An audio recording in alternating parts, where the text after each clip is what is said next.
माननीय राजेश वर्मा जी। धन्यवाद अध्यक्ष महोदय। आज आपने रेल बजट पर चर्चा के लिए मुझे मौका दिया।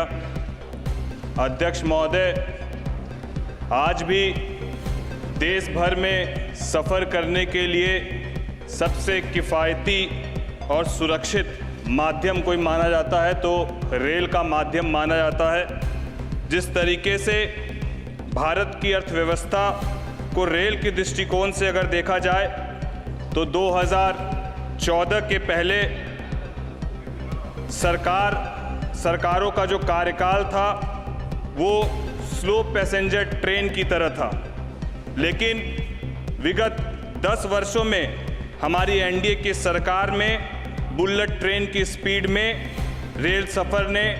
रेल मंत्रालय ने विकास की राह को सुनिश्चित किया है।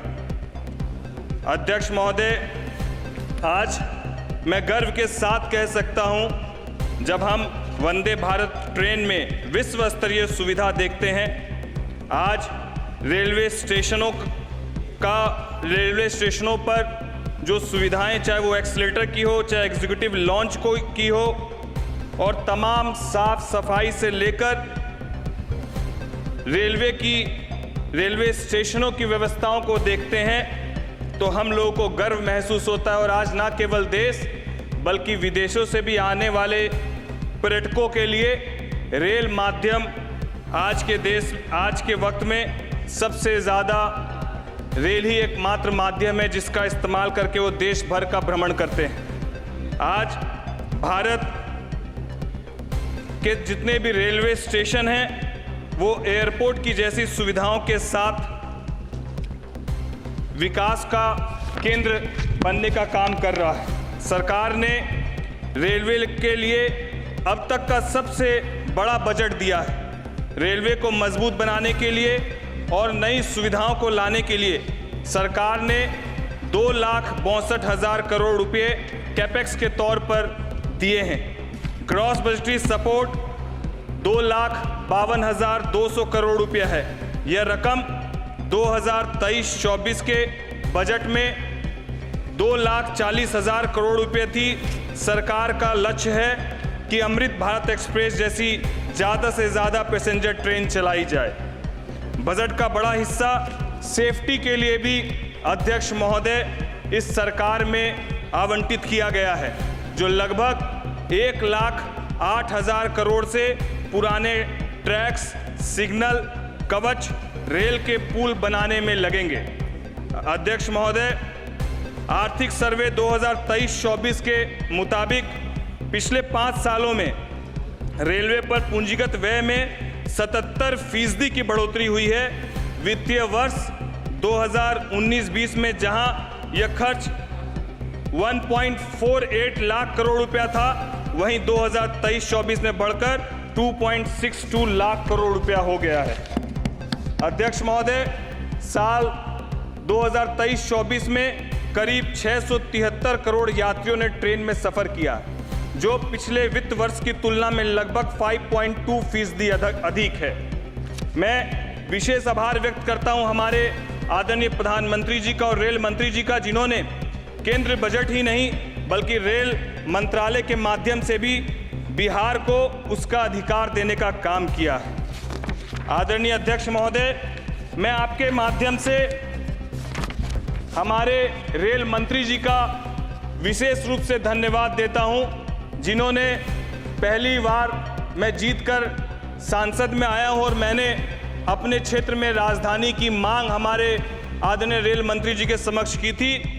और इस कार्यकाल की सबसे खूबसूरत बात यह है कि जब हम अपनी मांगों को रखते हैं, जैसा कि हमारे देश के यशस्वी प्रधानमंत्री जी ने कहा कि तीसरा कार्यकाल 3 गुना ज़्यादा रफ्तार से काम करने का है, और उसका प्रमाण मैं स्वयं हूं। जिस तरीके से हमारे रेल मंत्री जी को विगत 20-25 दिन पहले हम लोगों ने राजधानी रुकवाने के लिए, ठहराव के लिए दिया था और माननीय मंत्री जी ने उसकी स्वीकृति दी, इसके लिए मैं हमारे आदरणीय रेल मंत्री जी का धन्यवाद देता हूं। साथ ही साथ मैं अपने क्षेत्र में खगड़िया कुशेश्वर स्थान रेल परियोजना के निर्माण के संबंध में भी माननीय मंत्री जी का ध्यान आकृष्ट कराना चाहता हूं कि 44 किलोमीटर की खगड़िया कुशेश्वर स्थान रेल परियोजना पूर्व मध्य रेलवे के सोनपुर मंडल के तहत आती है और खगड़िया को बरौनी, कटिहार और समस्तीपुर सहरसा सेक्शन से जोड़ती है।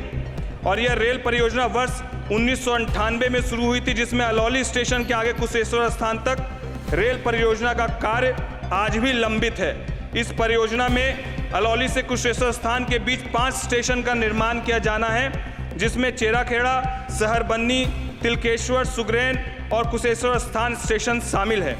परियोजना की नींव हमारे पार्टी के संस्थापक आदरणीय स्वर्गीय रामविलास पासवान जी ने रखी थी और इसका निर्माण 162.87 करोड़ रुपए की लागत से शुरू किया गया था, जो वर्तमान में लगभग 614.45 करोड़ रुपए से अधिक है और 26 वर्षों के अधिक समय लगने के बाद भी इसका काम अब तक पूरा नहीं हो पाया है। अध्यक्ष महोदय, खगड़िया कुशेश्वर रेल परियोजना पूरी होने पर लाखों लोगों को फायदा होगा, जिसमें खगड़िया के अलौली प्रखंड और दरभंगा के कई प्रखंडों के मक्का किसान भी शामिल है।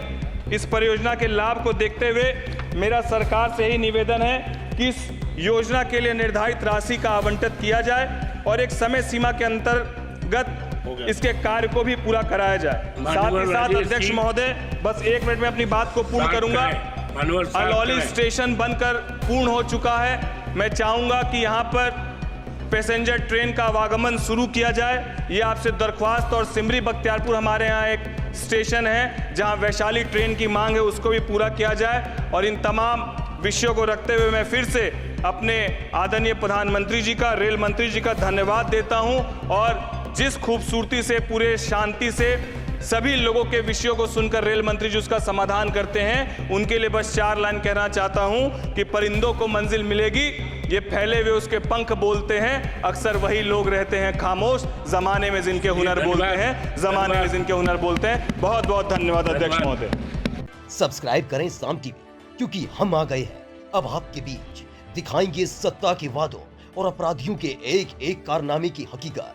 और हाँ, अगर आपके पास भी हो कोई ऐसी खबर तो कमेंट करके हमें बताएं, क्योंकि बिना डर और दबाव के हम दिखाते हैं हर एक खबर डंके की चोट पर।